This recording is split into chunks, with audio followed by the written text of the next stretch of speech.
व्यस्त जीवन में भगवान की सेवा। राजा आस्करन जी की प्रेरणादायक कहानी। लोगों का भ्रम होता है कि भगवान का भजन तो केवल भिक्षुक बनकर ही किया जा सकता है, लेकिन ऐसा नहीं है।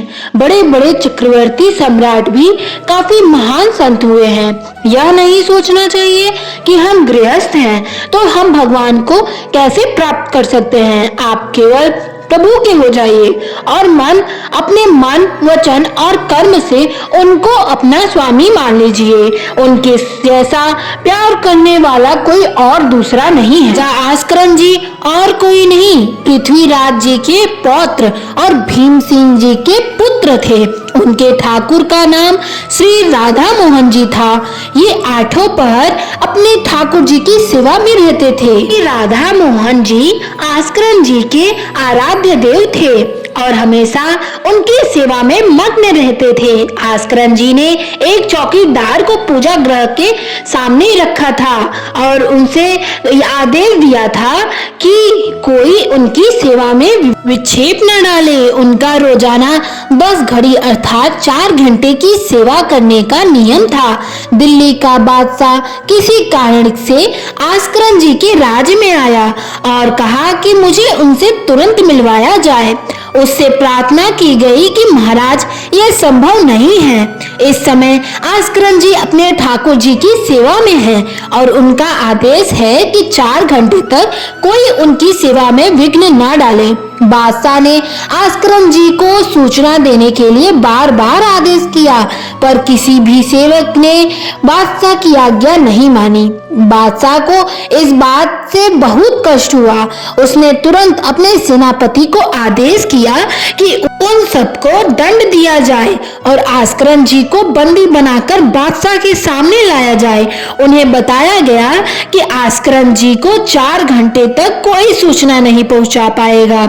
इसलिए पूरे नगर में बड़ी घबराहट फैल गई। आस्करन जी ना तो शिकार खेलते थे और ना ही किसी को दंड देते थे। वह केवल भगवत सेवा, नाम जप और कीर्तन में मग्न रहते थे। पूरे नगर को सारी सुविधाएं मिलती थी। सबके घर पर ठाकुर सेवा विराजमान थी और सबके घर पर नाम कीर्तन किया जाता था। जिसको जिस चीज की जरूरत होती वह उसे राज दरबार से ले जा सकता था।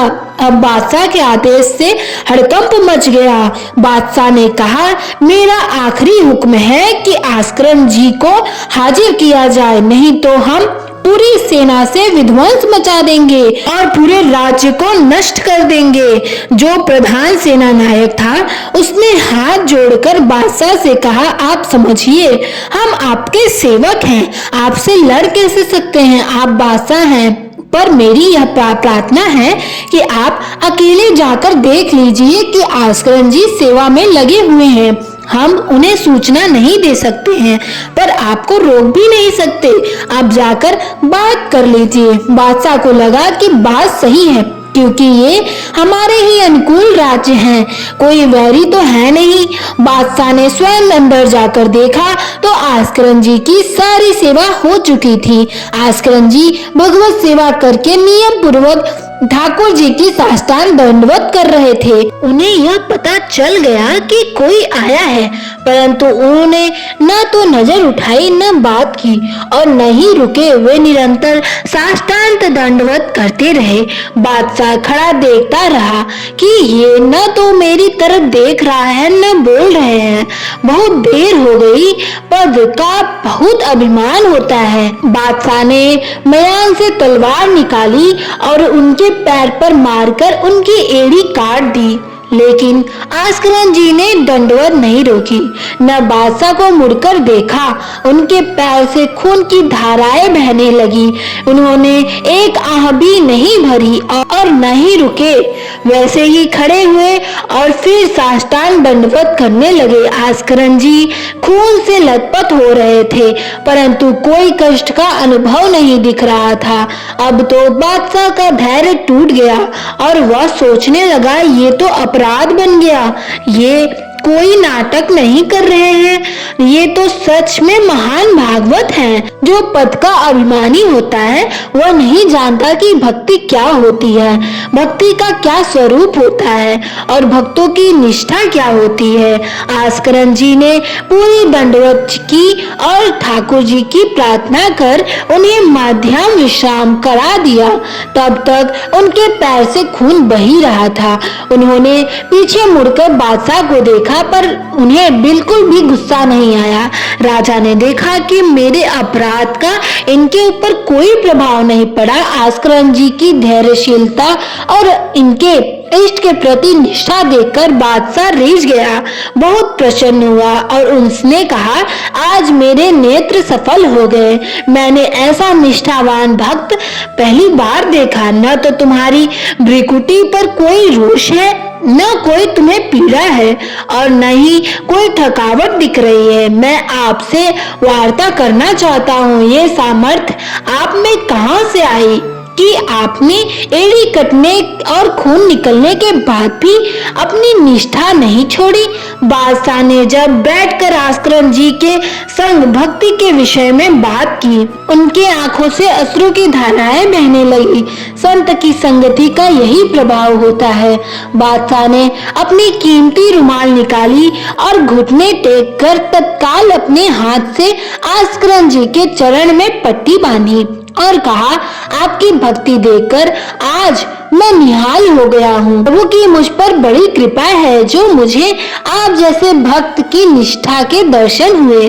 बादशाह ने अत्यंत प्रसन्न होकर आस्करन जी से पूछा, आपको कैसे सुख प्रदान करें। उन्होंने उत्तर दिया, मेरी सेवा ही मेरी निष्ठा है। आप जब चाहते हैं तब आदेश दे देते हैं, तो कृपया मुझे अपने आदेश से मुक्त कर दीजिए। बादशाह ने कहा, आज के बाद आपके ऊपर हमारा कोई शासन लागू नहीं रहेगा। आप जब चाहें स्वेच्छा से आ सकते हैं और न आए तो भी आपके राज्य पर हमारा कोई अधिकार नहीं रहेगा। श्री आस्करन जी को एक बार बहुत तेज बुखार आ गया था। इतने कष्ट में ठाकुर जी की सेवा करना संभव नहीं था। उनकी सेवा प्रातः काल से ही प्रारंभ होती थी। उन्हें बस एक ही चिंता सताने लगी कि अब कल सेवा कैसे होगी। उसी शिथिलता में भगवान ने उनके एक सेवक को आदेश दिया कि आस्करन जी को चरणामृत पिला दो, वह ठीक हो जाएंगे। वह सेवक रात्रि में ही आस्करन जी के पास गया और बोला, महाराज, ठाकुर जी ने कहा है कि आपको चरणामृत पिलाया जाए। जैसे ही उन्होंने चरणामृत पिया, उनके शरीर का सारा रोग भाग गया और वे स्वस्थ होकर उठकर सवेरे अपनी सेवा में लग गए। एक बार एक विपक्षी राजा ने आस्करन जी के राज्य पर आक्रमण कर दिया।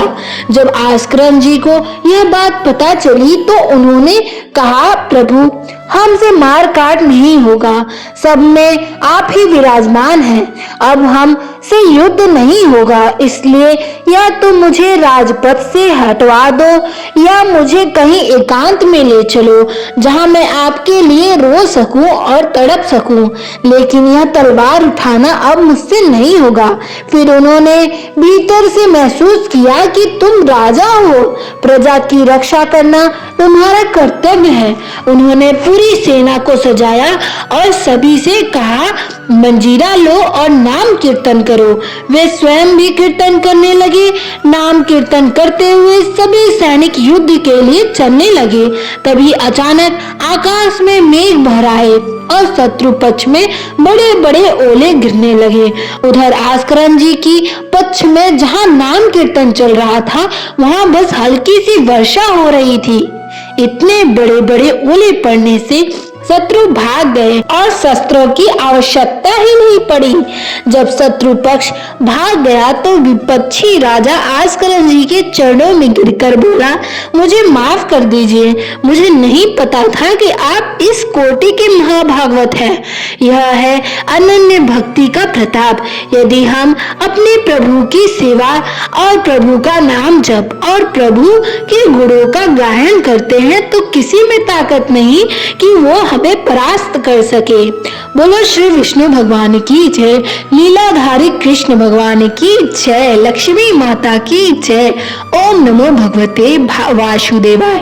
बंधुओं, अगर आपने इस चैनल को सब्सक्राइब नहीं किया है तो इस चैनल को सब्सक्राइब अवश्य कर दें और वीडियो को लाइक करना ना भूलें। इस चैनल पर रोजाना भक्तों के चरित्र की कथा हम लेके आते हैं। कृपया इस चैनल को सब्सक्राइब करें और वीडियो के अंत तक बने रहें।